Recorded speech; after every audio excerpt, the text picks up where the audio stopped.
우리에게 주시는 하나님의 말씀은 요한복음 1장 47절에서 49절 말씀입니다. 예수께서 나다나엘이 자기에게 오는 것을 보시고 그를 가리켜 이르시되 보라, 이는 참으로 이스라엘 사람이라. 그 속에 간사한 것이 없도다.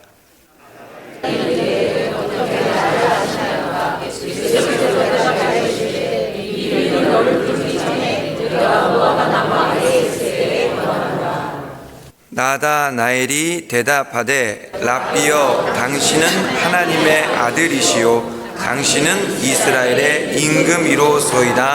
아멘. 네, 오늘 저는 무화과 나무 아래 있을 때라는 제목으로 여러분들과 함께 말씀을 나누기를 원합니다. 오늘 본문에서 예수님은 나다나엘이라는 사람을 만납니다. 나다나엘은 오늘 만남을 통해서 예수님의 제자가 되게 됩니다. 나다나엘은 우리가 알고 있는 제자 바돌로메와 동일 인물로 볼 수 있습니다.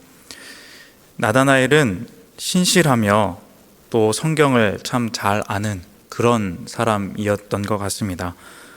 먼저 예수님의 제자가 되었던 빌립의 지인이었는데, 이 빌립이 예수님을 만나고 나서 생각나는, 그러니까 예수님께 너무 소개시켜주고 싶은 사람이 있었습니다. 그가 바로 나다나엘입니다. 그렇게 빌립이 예수님을 소개했는데 나다나엘이 이렇게 말합니다. 46절 말씀입니다. 나다나엘이 이르되 나사렛에서 무슨 선한 것이 날 수 있느냐? 빌립이 이르되 와서 보라 하니라. 이 말만 가지고도 나다나엘이 얼마나 성경에 대한 지식이 있는가를 알 수 있습니다. 구약 성경 미가서 5장에 보면 메시아 구원자가 나오는 곳이 적혀 있습니다. 바로 예수님이 태어나신 베들레헴입니다. 미가 5장 2절에 보면 베들레헴 에브라다야, 너는 유다 족속 중에 작을지라도 이스라엘 다스릴 자가 내게서 내게로 나올 것이라 라고 기록하고 있습니다. 나다나엘은 성경을 잘 알고 있어서 이 부분도 아마 알고 있었을 것입니다. 그렇기 때문에 베들레헴이 아닌 나사렛이라는 동네에서 오셨다는 그 예수님에 대해서 믿지 못하겠다는 말투로 빌립에게 말하는 것입니다. 나사렛에서 무슨 선한 것이 날 수 있느냐? 그런데 빌립은 일단 와보라 합니다. 전도의 한 방법이기도 하죠. 일단 와서 예수님을 만나봐라, 이렇게 빌립이 말을 합니다. 나다나엘은 미심쩍지만 그래도 믿져야 본전이라는 심정으로 한번 가보기로 한 것 같습니다. 그렇게 예수님께 오는 나다나엘을 보고 오늘 본문에서 예수님이 이렇게 말씀하십니다. 47절 말씀입니다. 예수께서 나다나엘이 자기에게 오는 것을 보시고 그를 가리켜 이르시되 보라, 이는 참으로 이스라엘 사람이라. 그 속에 간사한 것이 없도다 라고 칭찬하십니다. 나다나엘을 보자마자 그를 알지도 못했는데 이런 말씀을 하시는데, 그러니까 나다나엘이 묻습니다. 어떻게 나를 아십니까?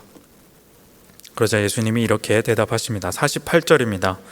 나다나엘이 이르되 어떻게 나를 아시나이까? 예수께서 대답하여 이르시되 빌립이 너를 부르기 전에 내가 무화과 나무 아래에 있을 때에 보았노라. 무화과 나무 아래에 있을 때, 나다나엘은 이 말을 듣자마자 곧바로 예수님을 신뢰해 버립니다. 49절의 말씀입니다. 나다나엘이 대답하되 랍비여, 당신은 하나님의 아들이시요 당신은 이스라엘의 임금이로소이다. 예수님에 대해서 미심쩍어하고 또 확신을 못하고 있었던 이 나다나엘인데, 다른 어떤 의미 있는 말을 한 것도 아니고 단지 무화과 나무 아래에 있을 때에 너를 봤다라는 이 말만 했을 뿐인데 갑자기 당신은 하나님이시고 당신은 왕이십니다 라는 고백을 하면서 마음을 활짝 엽니다. 예수님이 말씀하신 것, 이 무화과 나무 아래가 도대체 무엇이길래 이렇게 갑자기 사람이 바뀌었을까요? 사실 오늘 본문을 보면 그 이유에 대해서 잘 설명이 되어 있지 않습니다. 그래서 우리는 이것에 대해서 여러 가지 상상을 해볼 수 있습니다. 이런 말씀을 많이 들어보셨을 겁니다. 정확히는 잘 모르지만 무화과 나무 아래에서 기도를 했을 것이다. 그 아래에서 메시아를 기다렸을 것이다. 여러 가지 그런 상상들, 그런 나다날에 관한 이야기들을 들어보신 분도 계실 것입니다. 사실 성경에는 이 부분처럼 그 이야기와 이야기 사이에 어떤 공백이 있는 부분들이 있습니다. 그래서 어떤 부분은 우리가 상상할 수밖에 없는 것이죠. 하나님의 창조 이야기, 그리고 홍수 이야기 등등 이런 것들은 정확한 사실이 전부 다 순서에 맞게 전부 기록되어 있지 않기 때문에 논리적으로 설명되지도 않고 또 빠져 있는 부분들도 있습니다. 그래서 그런 부분들을 우리가 성경을 읽으면서 발견할 수 있습니다. 그 사이에 어떠한 상상력을 집어넣느냐 하는 것은 조금 불필요한 일이다라고 생각할 수 있지만 어떤 면에서는 신학적으로 굉장히 중요한 일일 수 있습니다. 그래서 저는 오늘 여러분들과 함께 이 무화과 나무 아래에 있다라는 것에 대한 최대한의 합리적인 상상을 한번 해보려고 합니다. 그냥 마음대로 아무렇게나 상상하는 것이 아니라 성경 전체를 톱파보며 이 나다나엘이 이렇게 대답할 수 있었던 그 이유를 찾아보고자 하는 것입니다. 그리고 이 나다나엘과의 만남을 통해서 예수님께서 정말 우리에게 주시고자 하시는 그 깊은 의미는 무엇인지, 또 성경 전체를 아우르는 하나님의 메시지는 무엇인지 같이 한번 생각해 보도록 하겠습니다. 하나하나의 단서들을 찾아가며 이제 최종적으로 결론을 도출해 내려고 하는 그런 과정을 밟을 텐데, 초반에는 이런 이야기를 여기서 왜 하나 하는 부분이 혹시 있을 수도 있습니다. 그런데 함께 맞춰 가다 보면 왜 제가 그런 이야기를 했는지 이해하실 수 있을 것 같습니다. 먼저 무화과 나무에 관해 알아봅니다. 무화과 나무, 여러분 무화과 나무를 잘 아시나요? 물론 나무에 관하여서 잘 아시는 분도 있으시겠죠. 제가 찾아본 바로는 인류가 재배한 최초의 과일 중 하나라고 합니다. 아담과 하와가 범죄하고 그 부끄러움을 가리고자 했을 때 쓴 것이 바로 이 무화과 나무 잎입니다. 이 무화과 나무 잎은 굉장히 넓은 잎이라고 합니다. 그래서 무엇을 가리기에 좋고, 특별히 그 밑에서 그 그늘 아래서 쉬기에 참 좋다 합니다. 그래서 그 아래서 이제 기도도 하고 또 말씀 나눔도 하고 많은 일들을 했다 합니다. 우리나라에서도 이 무화과 나무가 자라는데 따뜻한 곳 중부나 남부 지방에서 재배된다 합니다. 그런데 우리나라에서는 이것이 그렇게 흔한 것은 아니고, 이제 샐러드나 이런 데 가끔 특별한 식감을 가진 정도로 우리가 섭취를 합니다. 여러분들도 아마 가끔 그렇게 드셔보셨을 것입니다. 그런데 우리나라에서와는 달리 이스라엘 민족에게 이 무화과는 특별한 의미를 지니고 있습니다. 성경을 보면 곳곳에 굉장히 많이 이 무화과 나무가 등장하는데, 잘 살펴보면 무화과 나무는 이스라엘 백성에게 단순한 과일이 아니라 거의 식량같이 여겨지는 그런 열매였습니다. 예수님의 사역 시절에도 이 무화과 나무에 관한 일화가 있습니다. 마태복음 21장에 보면 예수님이 예루살렘 성으로 들어가시면서 한 무화과 나무를 보게 됩니다. 아침에 시장하셔서 이 무화과 나무의 열매를 기대하고 그 나무로 가셨는데 잎사귀밖에 찾지 못하셨습니다. 그래서 예수님이 그 나무에게 명령을 합니다. 이제부터 영원토록 내가 열매를 맺지 못할 거다라고 화를 내시면서 명령을 하십니다. 예수님이 왜 굳이 나무에게 화를 내셨을까라는 그런 의문이 드는 구절인데,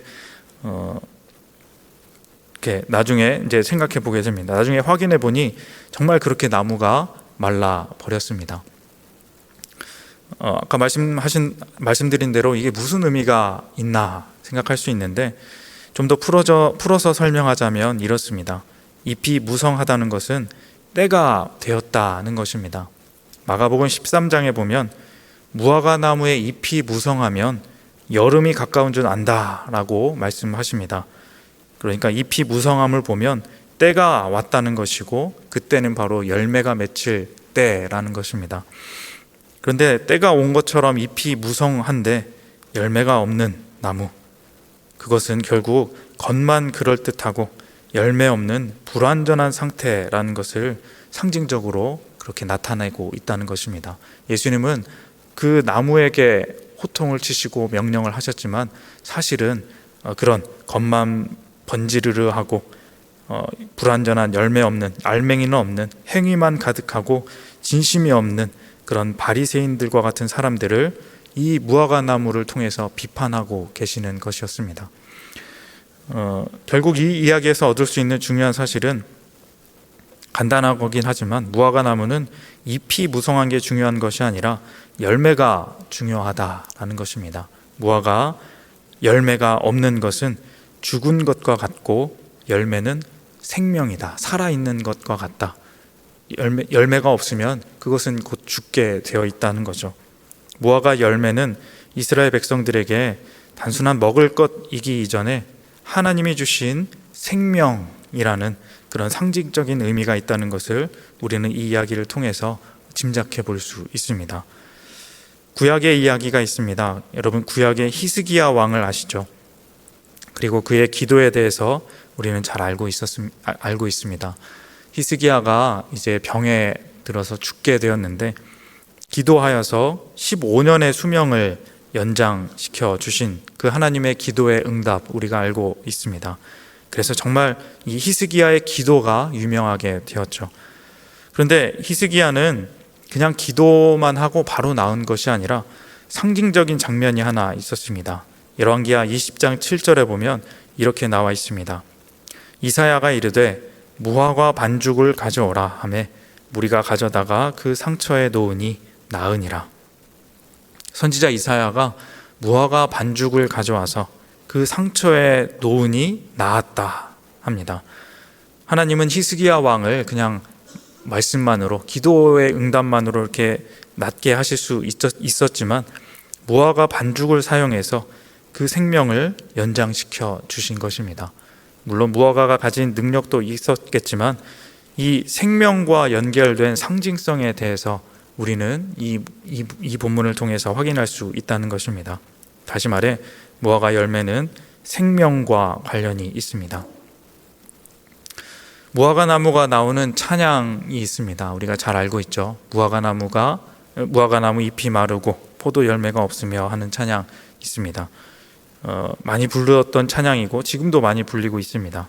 그런데 이 곡은 하박국 3장 17절 18절의 말씀에 곡을 붙인 건데 이렇습니다. 비록 무화과 나무가 무성하지 못하며 포도나무에 열매가 없으며, 이런 그 말씀입니다.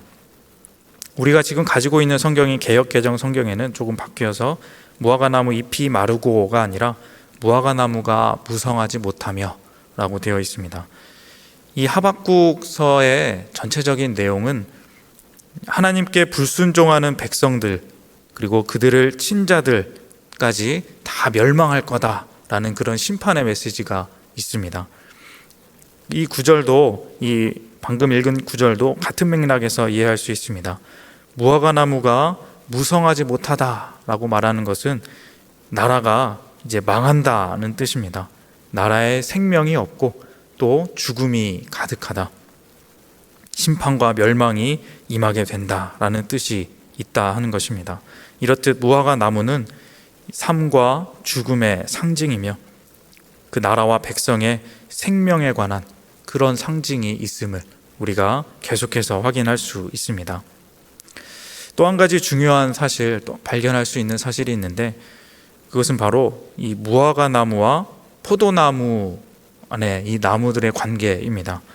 성경에는 이 무화과 나무와 포도나무가 같이 나오는 패턴이 많이 있습니다. 방금 본 하박국 말씀에서도 그렇죠. 무화과 나무가 무성하지 못하며 포도나무에 열매가 없으며, 이런 같이 나오는 구절들이 많이 있습니다. 시편 105편 33절에 이렇게 말합니다. 그들의 포도나무와 무화과 나무를 치시며, 심판으로 인해 나라가 멸망하거나 그 백성의 생명이 죽임을 당할 때 이 두 나무가 같이 나열되어서 나오는 경우가 많이 있습니다. 예레미야 8장 13절에 보면 이렇습니다. 여호와의 말씀이니라 내가 그들을 진멸하리니 포도나무에 포도가 없을 것이며 무화과 나무에 무화과가 없을 것이며 그 잎사귀가 마를 것이라. 또 요엘 1장 7절에는 그들이 내 포도나무를 멸하며 내 무화과 나무를 긁어 말갛게 벗겨버리니, 이 하나님이 나라를 심판하시는 것, 그냥 나라를 친다, 나라를 멸망시킨다라고 말하면 되는데 그 표현을 포도나무와 무화과 나무를 친다 라는 식으로 나온다는 것입니다. 이외에도 이사야, 호세야, 미가 이 선지서들을 보면은 무화과 나무와 포도나무를 같이 이야기하면서 이 나라의 생명을 상징하고 또 그렇게 계속해서 하나님의 심판, 그 나라가 망하는 것들을 설명하고 있음을 우리가 알 수 있습니다. 이처럼 무화과 나무와 포도나무는 성경에서 항상 같이 나오다시피 하는 그런 나무로 사람들의 생명과 나라를 지켜주는 어떤 가장 중요한 양식, 생명과 같은 존재로 여겨지고 있다는 것입니다. 이 두 열매를 분류하자면 둘 다 중요한 양식인데 무화과는 밥이라 볼 수 있고 포도는 물과 같다 할 수 있습니다. 물은 생명을 살리죠. 그리고 밥은 그 생명을 풍성하게 만들 수 있습니다. 그러니까 이 무화과 나무는 생명도 생명인데 풍성한 생명을 의미한다 볼 수 있습니다. 출애굽하고 나서 이제 모세가 그 가나안 땅에 정탐꾼을 보내죠. 그 정탐꾼들이 가서 돌아왔을 때 무엇을 보고 왔냐 했을 때 거기에 가서 무화과 나무와 포도나무를 보고 왔다라고 합니다. 그들에게, 이스라엘 민족에게 가장 중요한 생명이 무엇인가? 그들의 생명을 이어갈 존재가 무엇인가? 바로 이 무화과 나무, 포도나무라는 것입니다. 그래서 이제 통합해서 이런 차이점도 있지만 이 두 나무들은 이 나라와 백성들의 모든 생명 그 자체로 표현되는 상징적인 역할을 감당한다, 우리가 볼 수 있다는 것입니다.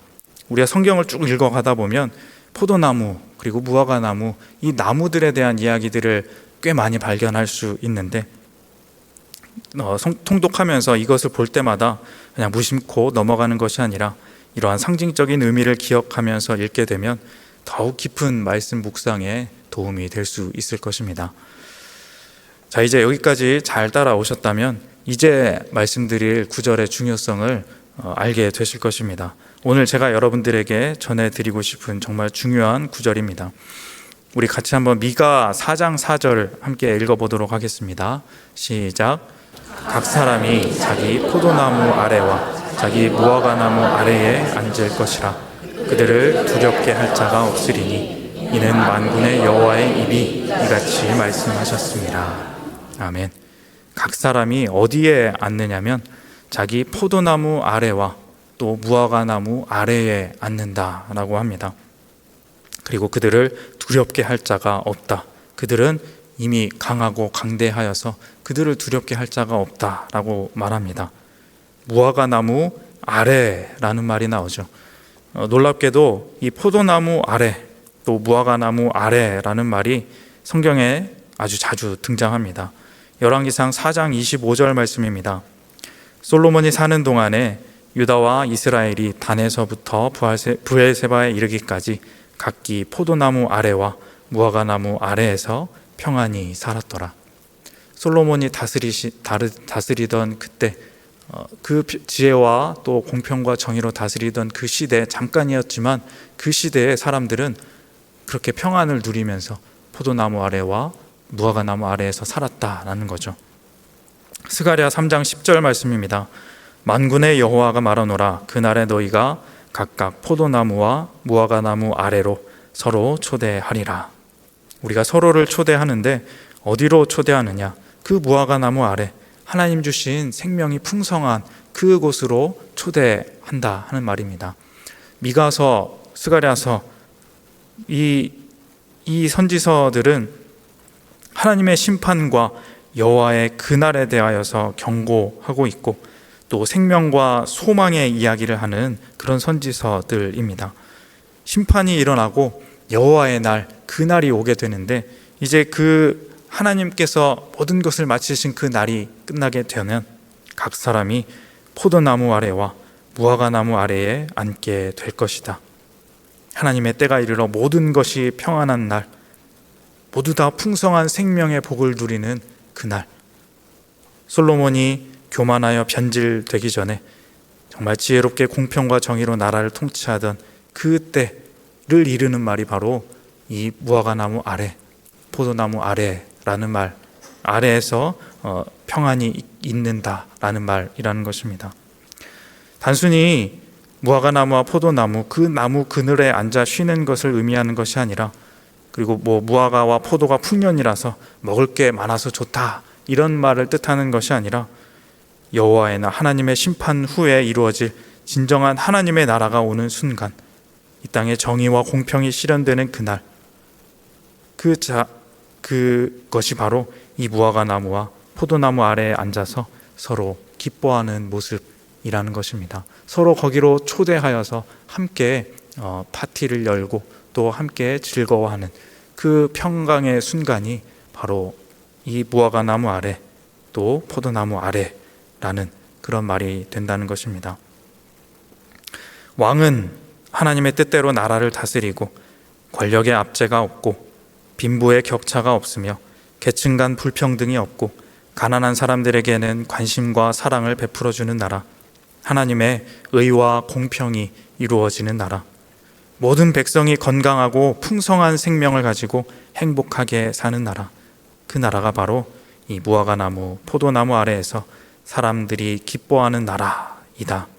그렇게 사람들은 믿고 있고 그것을 이 관용어처럼 노래하고 사용하고 있었다는 것입니다. 이것이 바로 그 시대의 무화과나무 아래라는 말이 갖는 상징적인 의미인 것입니다. 오늘 본문으로 다시 돌아옵니다. 이 모든 것을 전제로 추론해 본다면 지금 예수님이 만나고 있는 이 나다나엘도 그러한 마음을 가지고 있지 않았을까 생각해 봅니다. 진정한 왕이신 메시아는 나사렛이 아닌 이 베들레헴에서 나올 것이라 알고 있는, 그렇게 성경을 잘 알고 있는 이 나다나엘은 분명히 자신들이 지금 처한 이 불공평한 사회, 불합리한 저 지도자들, 불의한 나라에 대해서 슬퍼하고 안타까워하고 있는 그런 사람이었으며, 이제 성경의 말씀대로, 예언대로 새로운 메시아, 그 진정한 왕이 이 땅에 오셔서 이 땅을 풍성한 생명의 땅으로 다시 회복시킬 것이라는 그것을 믿고 기도하는 사람이었습니다. 성경에서 말하는 그 무화과나무 아래에서의 평화, 포도나무 아래에서의 기쁨의 나라가 오기를 간절히 바라는 사람이었다는 것입니다. 나라의 생명이 죽어감을 안타까워하며 기회가 있을 때마다 시마다 그 무화과나무 아래에 가서 고요히 묵상하며 하나님의 의가 의로워지고 하나님의 공평이 모든 사람에게 전파되는 그 나라, 메시아가 이 땅에 왕으로 와서 통치함으로 모든 백성이 무화과나무와 포도나무 아래에 있게 되는 그 나라를 간절히도, 너무나도 간절히 바라며 기도하고 있었던 나다나엘은 예수님의 그 단 한마디, 네가 무화과나무 아래에 있을 때 보았노라 라고 하신 그 말씀만 듣고도 그를 진정한 왕으로, 또 메시아로, 이 땅을 구원할 구세주로 바로 고백하고 따를 수 있었던 것입니다. 예수님도 그의 간사함 없는 진실함과 간절함을 미리부터 하셨고 그 마음을 움직일 수 있는 가장 간단하고도 좋은 말씀을 거기에서 하신 것입니다. 네가 무화과나무 아래에 있을 때 보았노라. 나다나엘은 이 말만 듣고도 깜짝 놀라서 그 마음을 열었는데 예수님은 더 놀라운 말씀을 하십니다. 50절입니다. 예수께서 대답하여 이르시되 내가 너를 무화과나무 아래에서 보았다 함으로 믿느냐? 이보다 더 큰 일을 보리라. 2년 전에 우리 교회 주제 이노베이트의 주제 말씀이죠. 이보다 더 큰 일, 나다나엘이 생각지도 못한 혁신적인 일이 있다는 것입니다. 51절 말씀입니다. 또 이르시되 진실로 진실로 너희에게 이르노니 하늘이 열리고 하나님의 사자들이 인자 위에 오르락 내리락 하는 것을 보리라 하시니라. 하늘이 열린다. 한 시대와 한 그 나라의 구원을 넘어서 하늘의 영원한 나라, 그 나라에 모두가 이르게 되는 길이 열리고 하늘의 천사들이 그 길을 오르락 내리락 하며 인도하게 된다는 것입니다. 모든 백성이 시간의 제약을 넘어 영원한 그 하나님 나라의 안식과 기쁨을 소유하게 되는 그 영원한 나라의 소망을 더하여 주신다 하는 것입니다. 나다나엘과 또 다른 제자들, 예수님을 따랐던 제자들은 그 한 나라, 유대 민족, 그 시대에만 오실 왕을 기대하면서 예수님을 따라섰지만 예수님은 그 인간의 생각의 한계를 넘어서 더 위대한 방법으로 시대와 문화를 거슬러 온 나라, 온 인류 문화의 진정한 왕으로 이 땅에 오신 것임을 우리는 이 말씀을 통해서 알 수 있다는 것입니다. 이것이 나다나엘과의 만남을 통해 예수님이 주시는 성경 전체를 아우르는 복음의 통찰입니다. 사랑하는 성도님 여러분, 오늘 우리는 이 나다나엘이 머물렀던 그 무화과 나무 아래라는 것이 그냥 단순한 쉼터 또 기도하는 그런 자리가 아니었음을 생각해 보았습니다.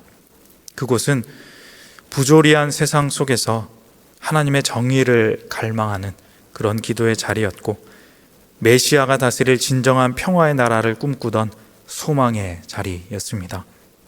아무도 알아주지 않지만 그 고독한 자리에서 나다나엘은 홀로 기도하며 또 씨름하고 있었던 것입니다.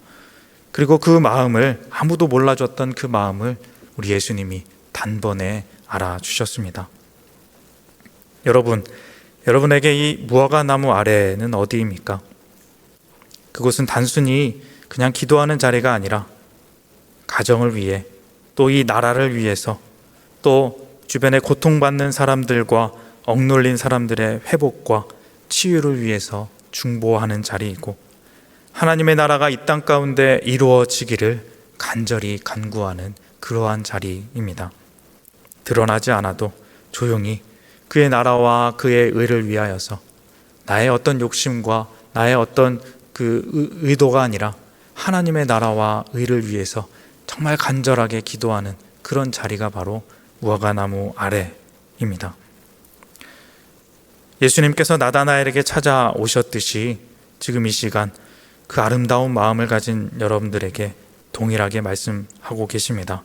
내가 무화과나무 아래에 있을 때 내가 보았다. 그렇습니다. 주님은 다 보고 계십니다. 다 알고 계십니다. 여러분들이 남몰래 삼킨 그 눈물의 기도를 다 들으셨고, 가족을 위해서 또 이 나라와 교회를 위해서 간절히 기도했던 그 신음의 소리를 다 알고 계십니다. 그것이 뭔가 이루어지지 않는 것 같아도, 사람들은 몰라주어도 우리 주님은 여러분들의 중심을 알고 계십니다. 나다나엘이 그 한마디에 감동하여 전심으로 예수님을 나의 왕으로 영접했듯이 오늘 그렇게 나의 진심, 나의 그 기도의 간절함을 알아주시는 그 주님의 음성, 그 앞에 여러분 포기하지 마시고 계속해서 전심을 다해 기도의 삶으로 나아가시기 바랍니다.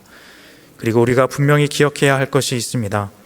예수님의 약속은 여기서 끝이 아닙니다.